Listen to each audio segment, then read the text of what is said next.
Assalamualaikum warahmatullahi wabarakatuh. Bismillahirrahmanirrahim. Alhamdulillahirabbil alamin wassalatu wassalamu ala asyrofil anbiya'i wal mursalin sayyidina wa maulana Muhammadin amma ba'du. Alhamdulillah, puja dan puji syukur kehadirat Allah Subhanahu wa taala yang mana telah memberikan kita kesehatan, yang memberikan kita hidayah serta inayahnya kepada kita semuanya. Dan tidak lupa juga sholawat serta salam selalu kita limpahkan kepada junjungan kita Nabi besar Muhammad Shallallahu Alaihi Wasallam, yang mana kita nanti syafaat beliau di hari yaumil qiyamah nanti ya. Dan alhamdulillah kembali dengan saya Pusaka Tosana Haji yang berlokasi di Tuban, Jawa Timur. Sebelum saya lanjut untuk mereview, saya sapa dulu teman-teman dan saudaraku semuanya. Semoga pada malam hari ini selalu dalam lindungan Allah Subhanahu Wa Taala. Yang lagi sakit semoga diangkat penyakitnya oleh Allah Subhanahu Wa Taala. Alhamdulillah pada kesempatan malam hari ini kembali mereview salah satu pusaka yang cukup unik, cukup langka ya teman-teman, yaitu dapur kebu kantong. Salah satu dapur yang dipercaya memang untuk kerezekian ya. Ini dapur ya, kita ngomong dapur di sini, dapur kebu kantong. Itu salah satu dapur yang cukup unik, salah satu dapur yang cukup langka ya, yang rata-rata dimiliki oleh para petani. Nah, itu dapur kebu. Kebu itu banyak jenisnya ya teman-teman. Ada kebu lajer, kebu kantong, kebu teki, kebu dengan, banyak. Yang jelas dapur kebu itu banyak jenisnya, yang memang tujuan dan harapan atau tuah dan filosofinya itu tidak jauh beda ya teman-teman. Warang kone nyandang lawasan, ladrang Solo, kayu Trembalu, kalau Cendoro Jawa kayaknya ya. Lawas ini. Ini yang saya dapatkan adalah dari salah satu memang orang, bisa kita bilang orang yang cukup kaya, cukup dipercaya banyak orang ya teman-teman. Nah, dapur ini warangannya warangan lama ya teman-teman. Warangannya warangan lama. Alhamdulillah, keris kebu kantong tersebut cukup unik dan cukup langka. Terus di sini ada lubangnya ya teman-teman. Terus sogokannya itu dari samping sampai atas ya, tapi nggak sampai ujung. Dengan pamornya masuk beras putih, pamor yang lebih keranah kerezekian. Hampir sama dengan dapurnya. Dapur kebu lajer itu sebenarnya untuk ketentraman, kerezekian, kedamaian ya teman-teman. Makanya dapur kebu itu banyak dimiliki oleh para petani karena terkait tuah dan filosofinya cukup luas. Sebagai cukup luas ya teman-teman, memang untuk tolak bala dari segi manusianya, hewan, bahkan tumbuh-tumbuhan, dan dipercaya juga untuk mendatangkan rezeki, dan dipercaya juga untuk kedamaian dan ketentraman bagi pemilik keris kebu tersebut ya teman-teman. Saya bilang dapur kebu itu banyak jenisnya, dan mungkin menurut saya terkait tuah dan filosofinya tidak jauh beda, mungkin hanya berbeda dari segi fisik ya teman-teman. Seperti ini ya teman-teman, namanya kebu dengen kalau menurut saya ya. Sogokannya ada sogokan neng di samping, terus ujungnya ada lubangnya ya teman-teman. Cukup jelas ya. Buat teman-teman dan saudaraku semuanya, semoga pada malam hari ini senantiasa dalam lindungan Allah Subhanahu wa taala dan banyak rezeki ya. Pokoknya setiap saya mereview, tak doakan selalu buat saudaraku semuanya semoga senantiasa dalam lindungan Allah Subhanahu wa taala. Ya, di sini ada lubangnya ya teman-teman. Nah, ada lubangnya. Pamornya cukup bagus. Ini warangannya warangan lama. Ini ada yang bilang Majapahit, ning ada yang bilang Tundung Madiun ya. Nek menurut saya ini tangguhnya Tundung Madiun, yang mana Tundung Madiun itu dipercaya terkait tuah dan filosofinya dibandingkan dari segi fisik. Ngomong fisik itu nggak kayak tangguh era yang lain ya. Neng kalau ngomong tuah itu memang tidak kayak keris yang memang eranya Tundung Madiun.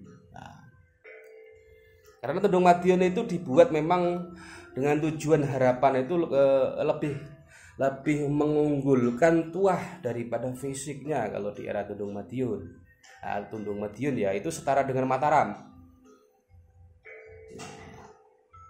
Ada Pamor Rojo Gundolonya ya, gini kayak kalau kita amati lebih dekat. Nah, ya ada kayak Pamor Rojo Gundolo. Ini warangannya warangan lama. Nah, ini belum sempat saya warangin karena memang masih bagus ya warangannya. masih layak dilihat, masih layak dilihat lah. Nah, kalau busem ini biasanya tak warang, ini memang masih layak untuk disimpan, belum diwarang lagi ya teman-teman dan sahabat-sahabatku. Warung kone Ladrang Solo atau Ladrang Surakarta, kayunya kayu cendono Jawa ya, lawas ya. Karena ini salah satu pusaka yang saya dapatkan dari salah satu orang yang memang berpengaruh di lingkungan itu ya. Nah, kalau mencari kebo kantong yang seperti ini cukup susah. Yang banyak ya nom-noman, STW ataupun tamardikan, itu banyak ya teman-teman. Neng ini sepuh. Kalau sepuh cukup jarang kita jumpai. Ya. Walaupun ada, mesti maharnya juga sudah lumayan ya teman-teman.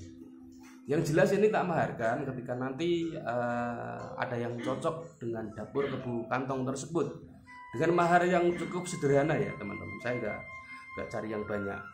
Yang paling penting bisa mereview salah satu pusaka terbaru buat panjenengan lebih mengenal Tosan Aji, lebih mengenal pusaka-pusaka sing dadi warisan nenek moyang kita di zaman dahulu. Cukup jelas sampai di sini. Harapan dan tujuan sang empu di zaman dahulu pemegang keris kebo kantong tersebut memiliki rezeki yang lancar, memiliki kedamaian, ketentraman dalam kehidupannya, bisa tolak balak terkait sesuatu yang unsurnya negatif ya teman-teman. Sebenarnya kalau tolak balak itu sebuah syariat, nek wayahe loro, nek wayahe tiba ya tiba ya teman-teman. Walau ada sakit ya sakit. Tapi kan semuanya itu sebuah sarana syariat ya. Harapannya ya insya Allah bisa menghindari sesuatu yang unsur negatif ya. Tapi nek Gusti Allah sudah berkehendak ya nek saatnya seperti itu. Kebo Lajer itu juga memang cukup dipercaya ya terkait wahdan filosofinya. Nek golek neng kampung-kampung itu rata-rata keris yang dimiliki oleh para petani itu Tilamupih, terus brojol, terus kebo Lajer, kebo lah dapurnya itu banyak yang dimiliki oleh para petani di zaman dulu bahkan sampai sekarang ya teman-teman. Nah, ini sogokannya lah agak sedikit beda dengan kebo-kebo yang lain. Ini sogokannya di samping, nah seperti ini ya, di samping. Nanti kalau panjenengan ingin foto lebih detail bisa nanti ditanyakan langsung di nomor kontak saya, nanti tak kirimin foto lebih detailnya terkait peksinya, terkait bilanya juga ya teman-teman. Insya Allah untuk semuanya ini ya peksinya. Yang jelas tak maharkan ya teman-teman ya, seperti ini ya. Nah, cukup bagus. Nah, ini kayak mirip Rojo Gundolo. Ya, Rojo Gundolo itu memang dipercaya di sisi lain terkait wahdan filosofinya memang untuk tolak balak. Neng tolak balaknya di sini lebih karena sesuatu yang unsurnya gaib. Ya. Tolak balak neng lebih karena sesuatu yang pada unsurnya gaib ya, seperti telo, santet, tenun dan sebagainya ya, yang memang tidak kelihatan ya. Tapi nek wayahnya mati ya matilah, intinya seperti itu. Nek ngomong santet teluh itu sebenarnya yang bekerja itu makhluk-makhluk yang tidak kelihatan ya teman-teman. Tapi kalau membunuh sebenarnya menyalahi aturan. Kalau tidak ada tuannya ya teman-teman.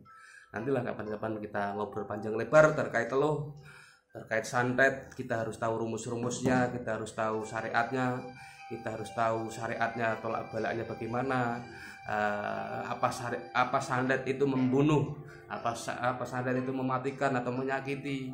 Banyak lah nanti ada sedikit pemahaman. Nanti kalau takutnya kalau di sini tak jelaskan panjang lebar kan nanti menyalahi tema, karena di sini temanya Tosan Aji bukan penyembuhan ya. Cukup jelas sampai di sini ya teman-teman, saudara semuanya. Nanti jika berkenan cocok dengan pusaka kebo kantong tersebut, nanti bisa ditanyakan di nomor kontak saya, nanti diklik di kolom deskripsi ada nomor kontak saya di situ, silakan bisa ditanyakan langsung ya teman-teman dan sahabat-sahabatku. Dan jangan lupa dibantu like, dibantu subscribe ya teman-teman, biar tidak ketinggalan ketika ada pusaka terbaru ya teman-teman. Mungkin cukup itu ya teman-teman dari saya. Salam Rahayu dan salam budaya, salam Tosan Aji dari saya, Pusaka Tosan Aji yang berlokasi di Tuban, Jawa Timur. Wabillahi taufiq wal hidayah, waridho wal inayah. Wassalamualaikum warahmatullahi wabarakatuh.